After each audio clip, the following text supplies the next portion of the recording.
Tout compte fait avec Eric Revel. Bonjour Eric. Bonjour. On fait les comptes de ce qui s'est passé ce week-end en Russie, même si c'est un peu moins économique ce matin. Mais quel bilan tiré de ce qui s'est passé avec Evgeny Prigojine, hein? Le bilan, là, à ce stade, Patrick, il est difficile à tirer. Il y en a un qui en a tiré un, c'est Anthony Blinken, le secrétaire d'État américain, a conclu à des fissures dans le pouvoir russe. Evgeny Prigojine, dont vous venez de parler, lui, va être exilé, on le sait, en Biélorussie, sous la patte quand même du tigre poutinien, le président de ce pays, Loukachenko, qui est un féodé à Poutine.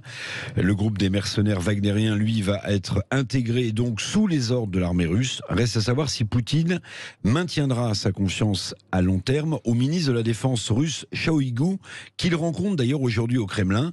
Alors, le putsch militaire de Prigojine a viré, on peut le dire quand même, à la farce. Je ne sais pas si vous vous souvenez, mais le journaliste américain John Reed, qui avait écrit au moment de la révolution de 1917, à laquelle s'est référé Poutine.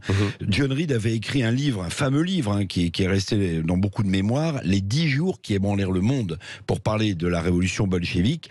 Il aurait sans doute tiré un nouvel opuscule de ces 10 heures qui ébranlèrent le Kremlin samedi dernier. Oui, alors, est-ce que Poutine ressort affaibli ou pas de cette séquence politico-militaire? C'est ce que disent les experts. Poutine est affaibli, mais au profit de qui? Y a-t-il un autre homme providentiel en Russie pour le remplacer? Un autre peut-être d'ailleurs plus dangereux, plus nationaliste pour la paix du monde? C'est la question que se posent en ce début de semaine toutes les capitales occidentale.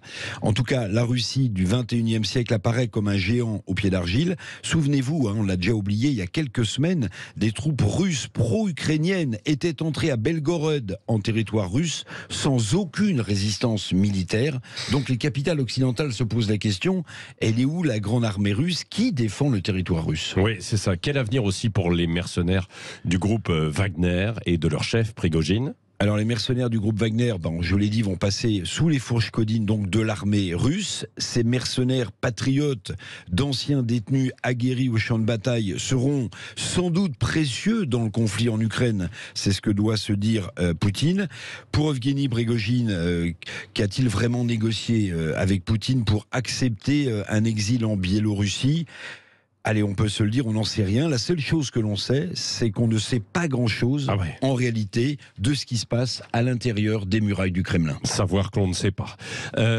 Merci, Eric Revel. Il y a quelques experts qui auraient pu méditer, qui pourront méditer, évidemment, ça, après des heures et des heures de commentaires ce week-end. Mais cela dit, c'est toujours, évidemment, je ne vais pas leur jeter la pierre, c'est toujours difficile de commenter en direct des événements alors qu'on n'a pas toutes les informations, bien sûr.